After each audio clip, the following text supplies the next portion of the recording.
Olá pessoal, tudo bem? Espero que na medida do possível todos estejam bem. Estou dando uma passadinha aqui para a gente discutir um pouquinho e também para ajudar vocês a fazerem os exercícios referente a essa semana aí de estudos, tá? Então, assim, 2 pontos vão ser importantes para a gente conversar. Primeiro deles, a aula do Centro de Mídias dessa semana e a minha atividade proposta para essa semana também. Então, primeiramente, vamos falar da aula do Centro de Mídias. Como vocês puderam reparar, já foi uma aula introdutória, em que inclusive a gente já teve em sala de aula. Então, mas ela vai ser muito importante para a gente, porque primeiro para fazer uma revisão.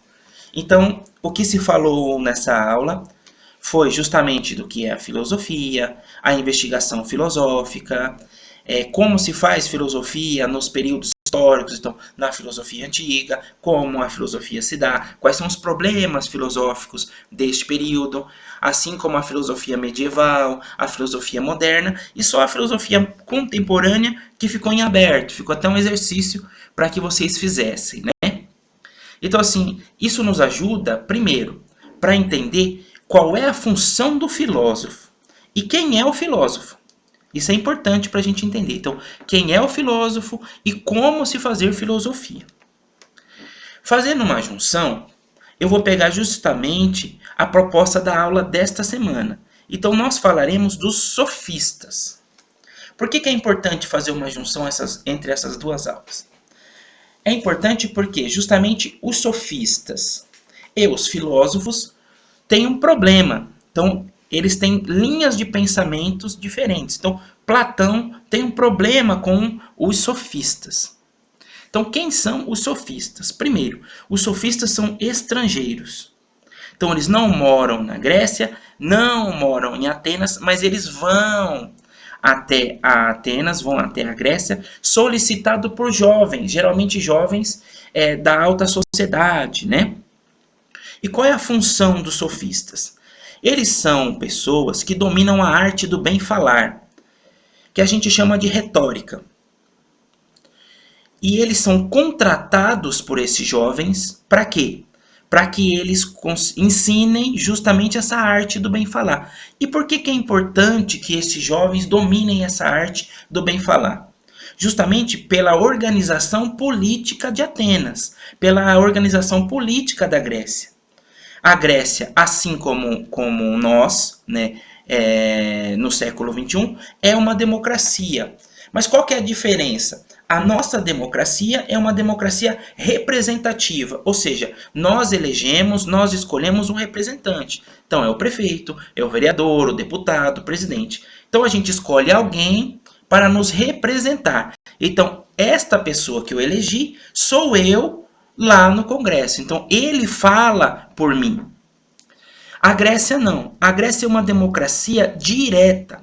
Ou seja, se eu quisesse tratar dos meus interesses, eu mesmo deveria me apresentar diante da Ágora, que era o lugar da onde a política se dava.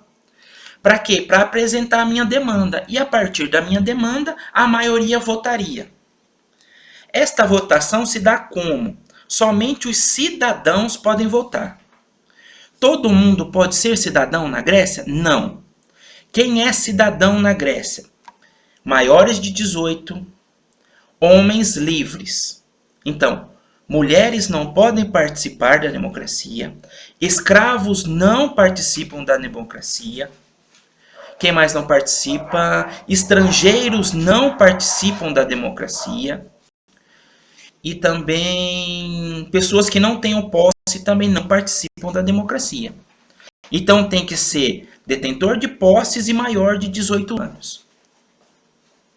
E aí, eles precisavam desses retóricos para quê? Para que ensinar essa arte do bem falar.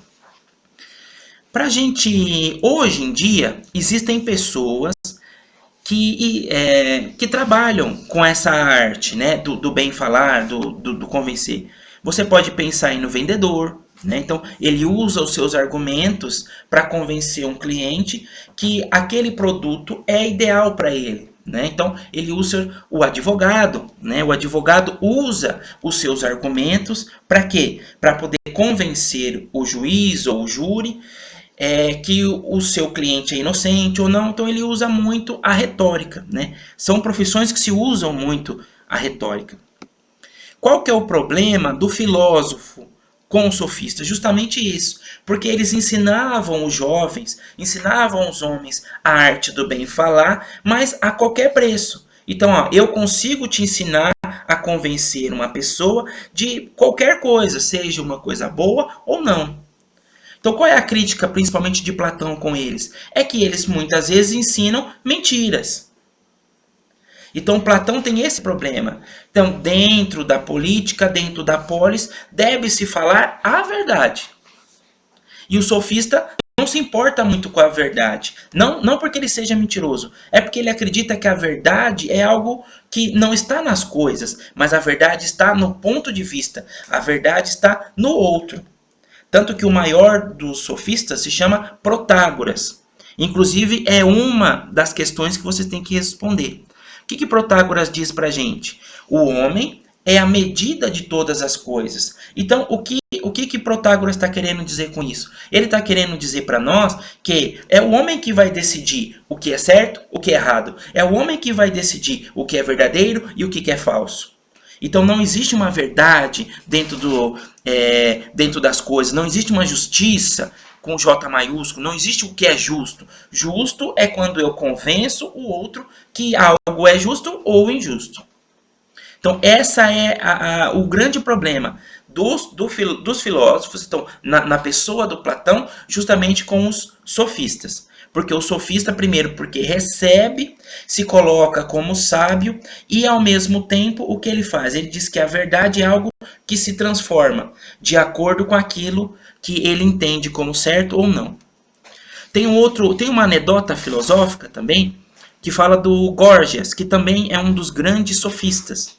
O Górgias convenceu uma plateia inteira falando que o grande problema da guerra de Troia foi Helena. Então ele montou todos os seus argumentos em cima disso e provou que quem tinha a culpa da guerra de Troia era Helena. Sendo que, historicamente, a guerra já aconteceria, mas porque a Grécia vai se fortalecendo enquanto império e ele tem uma barreira que impede que esse império avance, que é justamente Troia. Então, ela foi uma desculpa para isso.